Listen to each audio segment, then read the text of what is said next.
এক আহট শব্দ ম্যানেজাররা কাঁপত এবং যার গাড়ি থামতেই দরজা খোলার প্রতিযোগিতা লেগে যেত। আজ সেই রাজীব মেহরা বৃষ্টি আর কাদা মেখে ছেঁড়া পোশাকে একটি মন্দিরের সিঁড়িতে কাঁপছিল। তার গৃহহীন হওয়ার ৩ মাস হয়ে গিয়েছিল। তার নিজের ছেলে বিক্রম, যাকে সে নিজের হাতে ব্যবসা শিখিয়েছিল, সেই একটি জাল উইল এবং ভুয়া কেলেঙ্কারির নথিপত্রে সই করিয়ে তাকে তার নিজের কোম্পানি থেকে বের করে দিয়েছিল। বাবা, এখন আপনার আরাম করার বয়স, বিক্রম হেসে বলেছিল, যদিও তার চোখে ক্ষমতার লোভ স্পষ্ট ঝলকাচ্ছিল। রাজীবের স্ত্রী, যে সবসময় হীরা আর আভিজাত্যের কাঙাল ছিল, সেও ছেলেরই পক্ষ নিয়েছিল। এক ধাক্কায় আরবপতি রাজীব মেহরা রাস্তায় এসে পড়ল। প্রথম কয়েকদিন তার মনে হল এটা কোনো দুঃস্বপ্ন। সে চিৎকার করল, চেঁচাল, তার পুরনো বন্ধুদের ফোন করার চেষ্টা করল, কিন্তু যার কাছে পয়সা নেই তার কথা কে শোনে? তার অহংকার, তার রুতবা, মর্যাদা সব সেই কাদায় মিশে গিয়েছিল যার মধ্যে সে আজ পড়েছিল। ২ দিন ধরে তার গলা দিয়ে এক ফোঁটা জলও নামেনি। খিদায় পেটে মোচড় দিচ্ছিল। লোক আসা যাওয়া করত, তাকে নোংরা মনে করে তাড়িয়ে দিত। কেউ দৃষ্ট ভিখারি বলত, তো কেউ তাকে লাথি মারার ইশারা করত। যে মানুষটি একসময় লক্ষ লক্ষ টাকা দান করত, আজ একটি রুটির জন্য হাহাকার করছিল। তখনই তার নজর পড়ল প্রিয়ার ওপর। প্রিয়া ১৮-২০ বছরের একটি মেয়ে, যে মন্দিরের ঠিক সামনে একটি ছোট স্টুলে লটারির টিকিট বিক্রি করছিল। বৃষ্টি থেকে বাঁচার জন্য সে তার মাথায় একটি ছেঁড়া প্লাস্টিক টানিয়ে রেখেছিল। তার ব্যবসাও মন্দা চলছিল। সে নিজেই তার ভাগ্য বিক্রি করছিল, যা সম্ভবত তার নিজের কাছেই ছিল না। রাজীব তাকে রোজ দেখত। মেয়েটিকে দেখে নিজেই ক্ষুধার্ত মনে হতো, কিন্তু মন্দিরের বাইরে বসা প্রতিটি কুকুরকে সে তার অর্ধেক রুটি অবশ্যই খাওয়াত। আজ যখন বৃষ্টি তীব্র হল এবং রাজীব খিদে প্রায় অজ্ঞান হতে যাচ্ছিল, তখন প্রিয়ার নজর তার ওপর পড়ল। সে দেখল যে এই বাবা ২ দিন ধরে একই জায়গায় আছে এবং খারাপভাবে কাঁপছে। সে তার জায়গা থেকে উঠল। তার কাছে একটি ছোট টিফিন ছিল, যাতে সম্ভবত তার মা তার জন্য ২টি শুকনো রুটি আর আচার রেখেছিলেন। সে রাজীবের কাছে এলো। রাজীব ঘৃণা আর সন্দেহ নিয়ে চোখ তুলে দেখল। তার মনে হল এও বুঝি তাড়িয়ে দিতে এসেছে। প্রিয়া টিফিন খুলল, তার থেকে একটি রুটি বের করল এবং রাজীবের বাড়ানো নোংরা হাতে রেখে দিল। এই নিন বাবা। তার আওয়াজে দয়া ছিল, মজবুরি, বাধ্যবাধকতা নয়। রাজীবের চোখ বিস্ফারিত হয়ে গেল। যে ছেলেকে সে কোটি কোটি টাকা দিয়েছিল, সেটাকে তাড়িয়ে দিল। আর এই মেয়েটি, যে নিজে দিনে ১০০ টাকাও রোজগার করে না, সে তাকে নিজের রুটি দিচ্ছে। সে সেই রুটির দিকে তাকিয়ে রইল। বহু দশক পরে রাজীব মেহরার চোখ থেকে জল গড়িয়ে পড়ল। সে জানত না যে এই একটি রুটি তার জীবনের সবচেয়ে দামি এবং মূল্যবান শিক্ষা হতে চলেছে।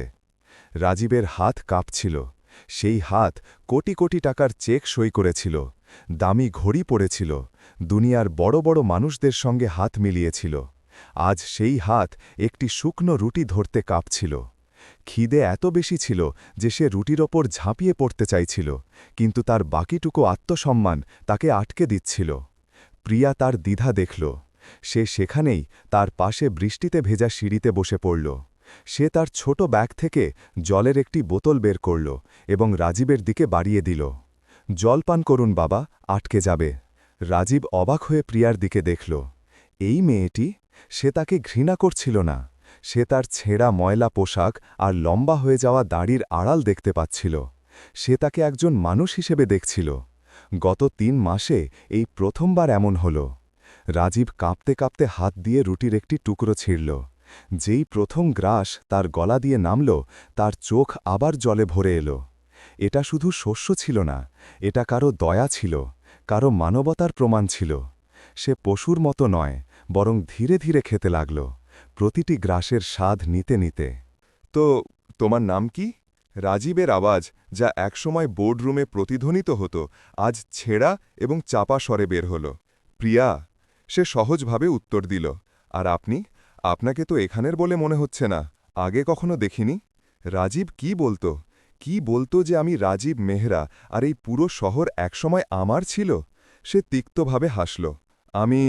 আমি কেউ নই, শুধু একজন দুর্ভাগ্যা মানুষ। প্রিয়া তার কথা এড়িয়ে গেল না, শুধু একটি গভীর শ্বাস নিল। দুর্ভাগ্যা তো আমিও বাবা। সারাদিনে ১০০ টাকার লটারি বিক্রি হলে সেটাই বড় কথা। কিন্তু আমার মা বলেন, প্রিয়া, ভাগ্য টিকিটে নয়, কর্মে থাকে, আজ না হোক কাল ভালো সময় আসবে। ঠিক সেই মুহূর্তে মন্দিরের সামনের রাস্তায়, যেখানে ট্রাফিক সিগন্যালে গাড়ি থেমেছিল, সেখানে একটি ঝকঝকে কালো মার্সিডিস এসে দাঁড়াল।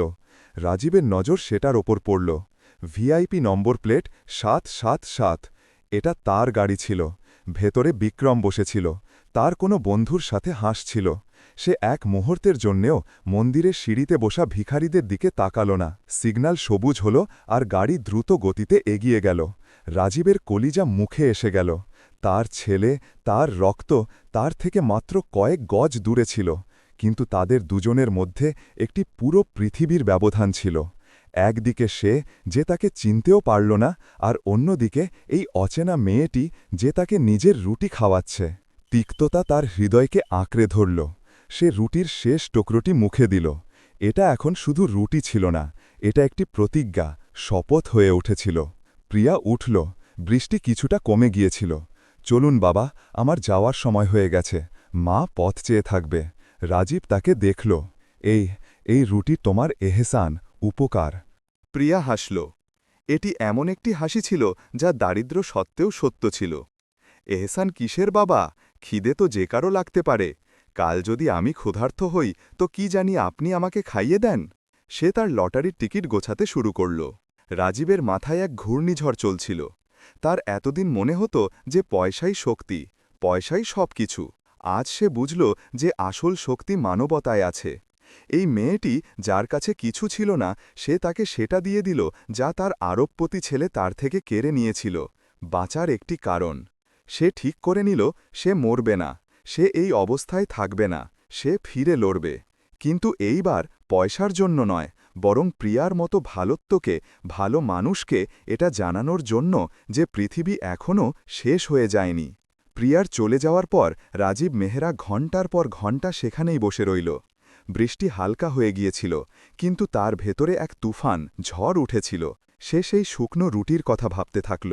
সেটা রুটি নয়, জীবন ছিল। সেটা মানবতা ছিল। সেটা একটি প্রমাণ ছিল যে পৃথিবী, যাকে সে কেবল টাকা আর মোনাছার দাড়িপাল্লায় মাপত, আসলে দয়া আর করুণার কাঙাল ছিল। সেই রাতে রাজীব মন্দিরের সিঁড়ি থেকে উঠে কাছের একটি খালি বাসস্টপের বেঞ্চে শুয়ে পড়ল। ঠান্ডা আগের মতোই ছিল, পেট এখনও খালি ছিল, কিন্তু আজ তার ঘুমো এলো। ৩ মাসে প্রথমবার সে মাটির ঠান্ডা নয়, বরং সেই রুটির উষ্ণতা অনুভব করছিল। পরের সকালে সে প্রিয়ার আসার আগেই মন্দিরের সিঁড়িতে পৌঁছে গেল। সে ভিখারি ছিল না, সে এখন একজন অপেক্ষা করার মানুষ হয়ে গিয়েছিল। যেইমাত্র প্রিয়া তার ছোট স্টুলটি সেট করল, রাজীবকে দেখে সে হাসল। আজ এখানে বাবা, শরীর ঠিক আছে? রাজীব শুধু মাথা নাড়াল। আজ সে কিছু চাইতে আসেনি, আজ সে কিছু দিতে এসেছিল, যদিও তার কাছে দেওয়ার মতো কিছু ছিল না। সে শুধু চুপচাপ বসে প্রিয়াকে কাজ করতে দেখতে লাগল। সে পুরো দিন সেখানেই বসে রইল। সে দেখল যে প্রিয়া শুধু তার স্টুলেই বসে থাকে। লোক আসা যাওয়া করে, কিন্তু কেউ তার দিকে মনোযোগ দেয় না। সে শুধু এই আশায় বসে থাকত যে কেউ তার থেকে একটি টিকিট কিনবে। সন্ধ্যা পর্যন্ত সে কষ্টে মাত্র ৫০ টাকা উপার্জন করেছিল। তার উদাস চোখ দেখে রাজীবের হৃদয়, যা এখন পাথর থেকে আবার মাংসের হচ্ছিল, গলে গেল।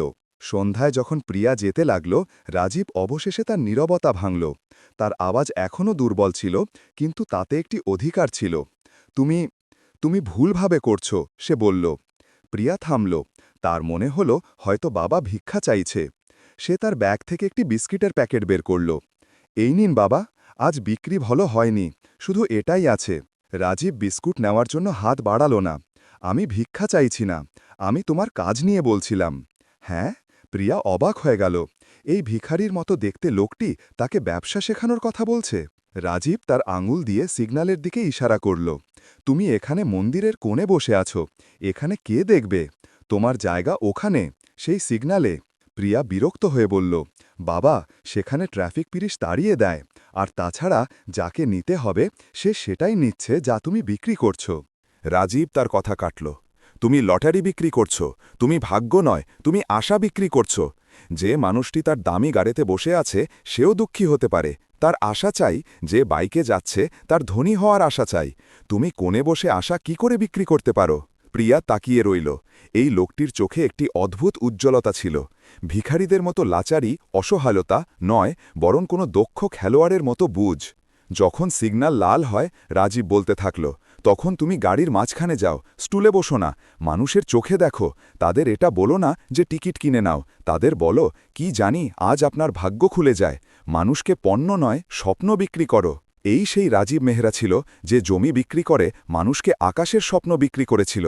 এই সেই আরবপতি ছিল যে জানত যে প্রতিটি মানুষের মূল্য তার প্রয়োজন নয়, তার আশা ঠিক করে।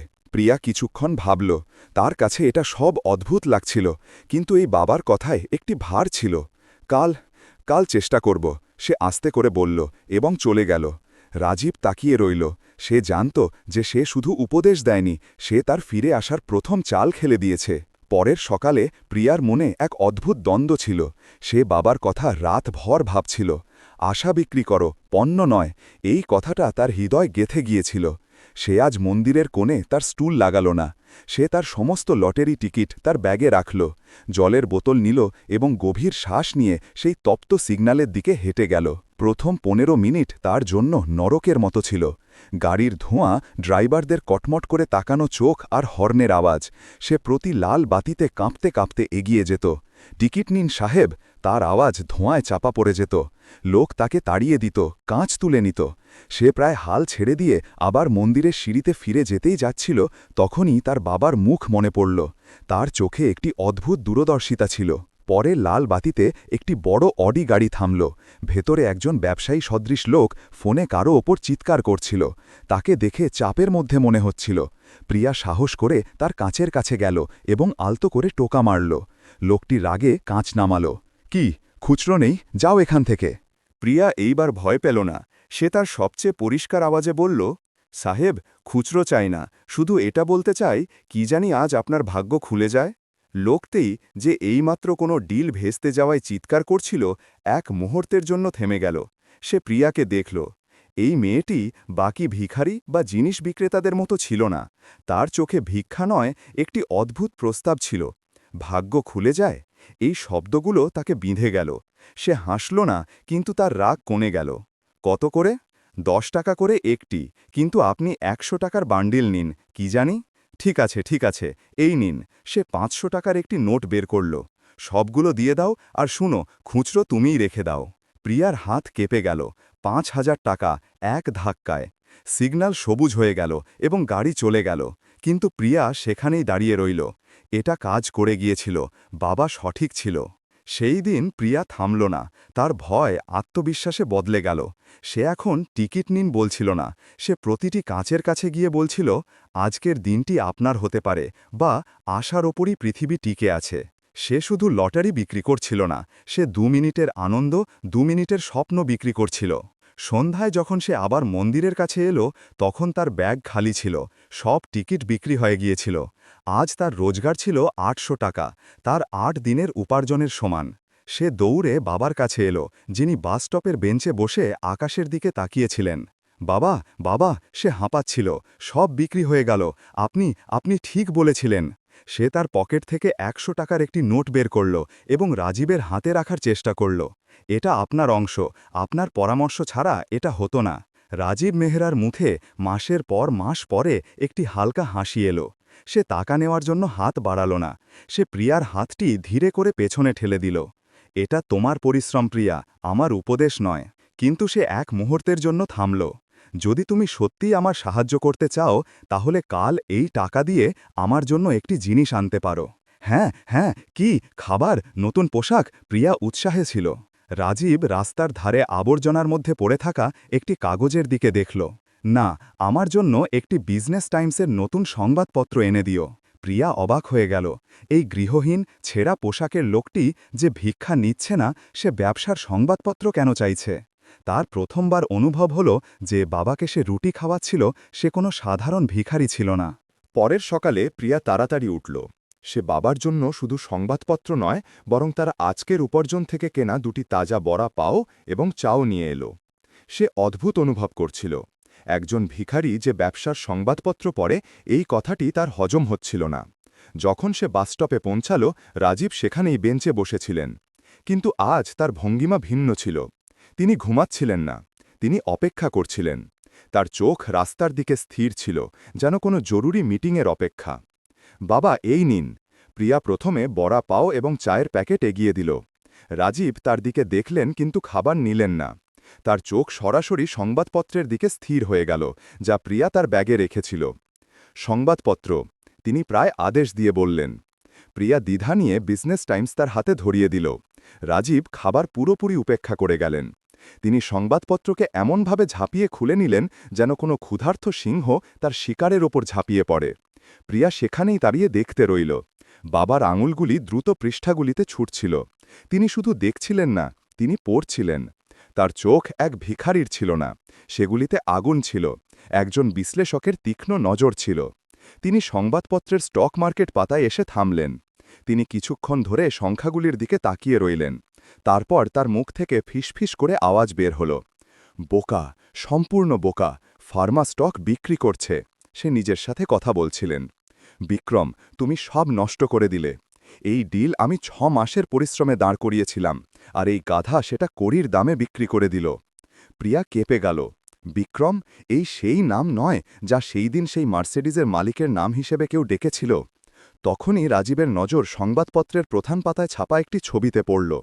ছবিতে তার ছেলে বিক্রম কোনো মন্ত্রীর সঙ্গে হাত মেলাচ্ছিল। হেডলাইন ছিল, মেহরা গ্রুপের নতুন সিইও বিক্রম মেহরা কোম্পানিকে নতুন দিশা দিলেন। রাজীবের মুখ রাগে লাল হয়ে গেল। তিনি সংবাদপত্রটি তার মুষ্টিতে পিষে ফেললেন। নতুন দিশা? বরবাদি, একে বরবাদি বলে। সে ভাবে যে সে আমাকে শেষ করে দিয়েছে, সে কোম্পানিকে শেষ করে দিয়েছে। প্রিয়া এবার আর চুপ থাকতে পারল না। তার আওয়াজে ভয় এবং কৌতূহল দুটোই ছিল। বাবা, আপনি কে? আপনি আপনি এইসব কিভাবে জানেন? আপনি বিক্রম মেহরাকে কিভাবে জানেন? রাজীব সংবাদপত্রের মুছড়ে যাওয়া গোলকটি মেঝেতে ছুঁড়ে ফেললেন। তিনি গভীর লম্বা শ্বাস নিলেন, যেন 3 মাসের বিষ এক সাথে বাইরে ফেলে দিচ্ছেন। তিনি বেঞ্চ থেকে উঠলেন এবং প্রিয়ার সামনে দাঁড়ালেন। তার উচ্চতা, তার ছেঁড়া পোশাক সত্ত্বেও একটি কর্তৃত্ব বহন করছিল। আমি তাকে জানি।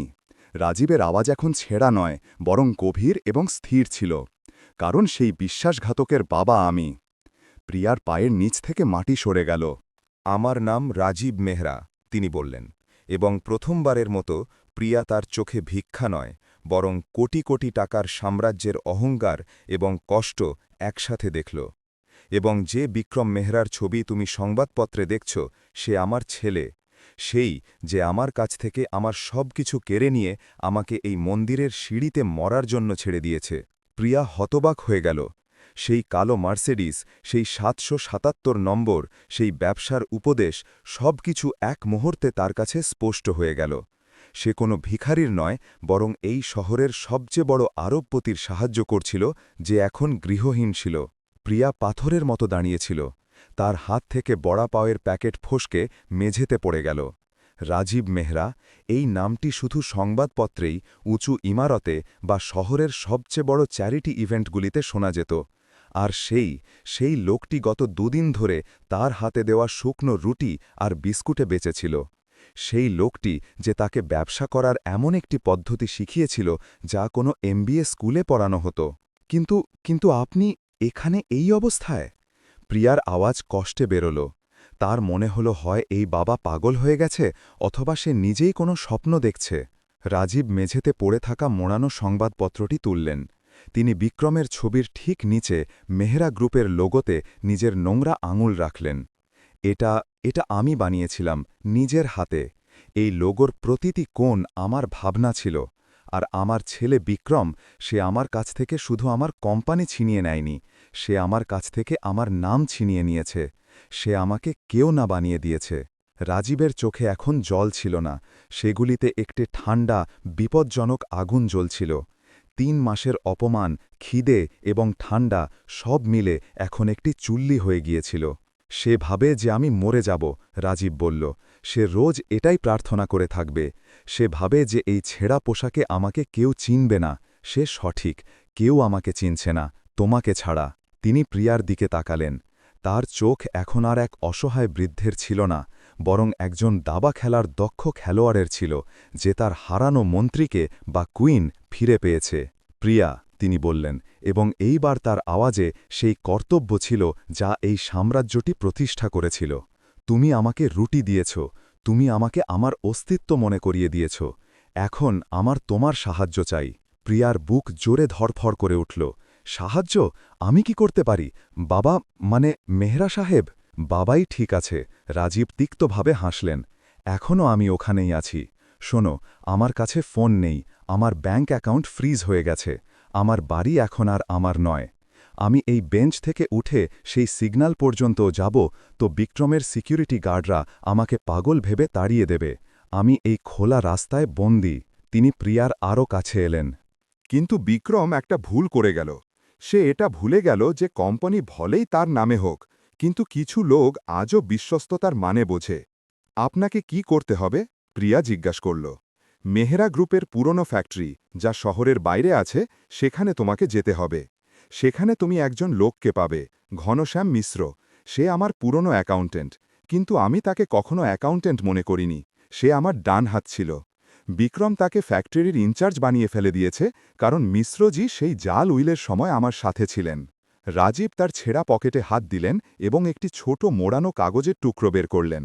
এটা সম্ভবত প্রিয়ার আনা সংবাদপত্র থেকেই ছেঁড়া হয়েছিল। তিনি পাশে পড়ে থাকা একটি জ্বলে যাওয়া কাঠের কয়লা দিয়ে তার ওপর কিছু লিখলেন। সেটা একটি নম্বর ছিল।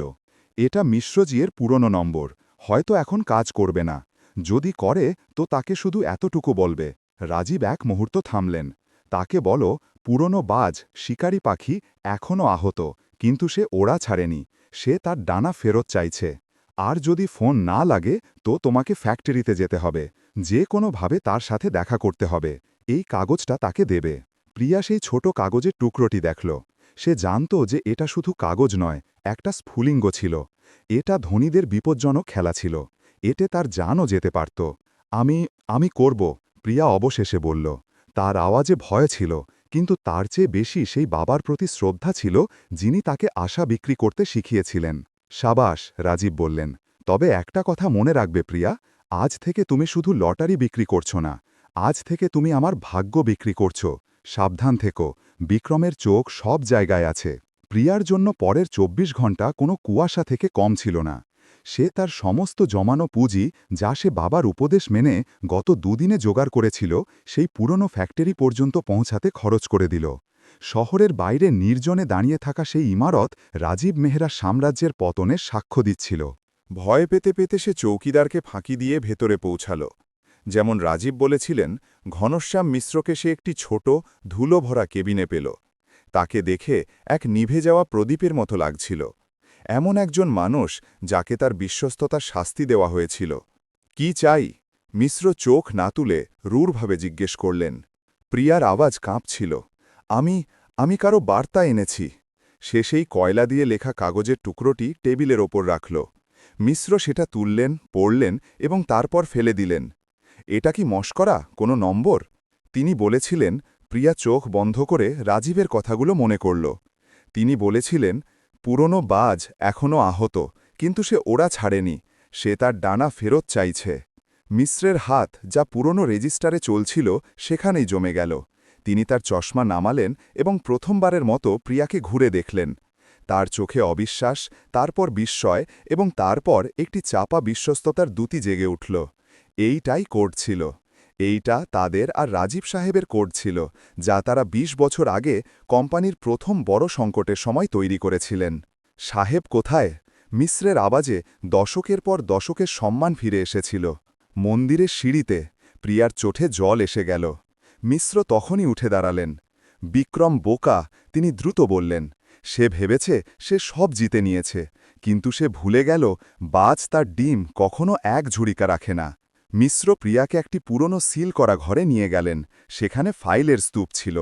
সাহেব তার সবচেয়ে বড় সাবসিডিয়ারি কোম্পানির গোল্ডেন শেয়ার্স আমার নামে একটি ট্রাস্টে রেখেছিলেন। এটা একটা সেফগার্ড, সুরক্ষার ব্যবস্থা ছিল। উইল জাল হতে পারে, কিন্তু এই ট্রাস্ট ডিড, এটা আসল। আর এর শর্ত হল যে যদি কোম্পানির মূল স্বার্থ, ফান্ডামেন্টাল ইন্টারেস্ট বিপদে থাকে, তাহলে ট্রাস্ট সমস্ত ভোটিং অধিকার ফিরিয়ে নিতে পারে। রাজীবের সংবাদপত্র চাওয়া এখন বোঝা গেল। বিক্রমের ফার্মাডিল বিক্রি করা, এটা মূল স্বার্থকে বিপদে ফেলাটাই ছিল। গল্প এর পরে দ্রুত বদলাল। ঘনশ্যাম মিশ্র প্রিয়াকে নিরাপদে ফেরত পাঠালেন। সে সেই রাতে রাজীব মেহরার সাথে দেখা করল। দুই বিশ্বস্ত মানুষ যারা রাস্তায় ছিল এখন এক হয়ে গিয়েছিল। পরের কয়েক সপ্তাহে মেহরা গ্রুপের বোর্ডরুমে ভূমিকম্প এলো। ঘনশ্যাম মিশ্র ট্রাস্ট ডিড এবং বিক্রমের বিরুদ্ধে কুপ্রশাসনের মিসম্যানেজমেন্ট পেশ করলেন। রাজীব মেহরা পরিষ্কার পোশাকে যদিও দুর্বল কিন্তু ভেঙে পড়েননি। শেষ মিটিংয়ে তিনি নিজেই হাজির হলেন। তিনি কিছু বললেন না, শুধু তার ছেলের চোখে দেখলেন। বিক্রমের তখ্ত পালট ক্ষমতাচ্যুতি হল। আইনি তদন্ত শুরু হল এবং জাল উইলের পর্দা ফাঁস হল। বিক্রম এবং তার মাকে কোম্পানি থেকে বহিষ্কার করা হল। 6 মাস পরে সেই মন্দিরের সিঁড়িতে দৃশ্যটি অন্যরকম ছিল। একটি নতুন ঝকঝকে গাড়ি এসে থামল। রাজীব মেহরা বাইরে এলেন। তিনি এখন আরবপতি নন, একজন সন্তুষ্ট মানুষ লাগছিলেন। প্রিয়াও সেখানেই ছিল, কিন্তু সে এখন লটারি বিক্রি করছিল না।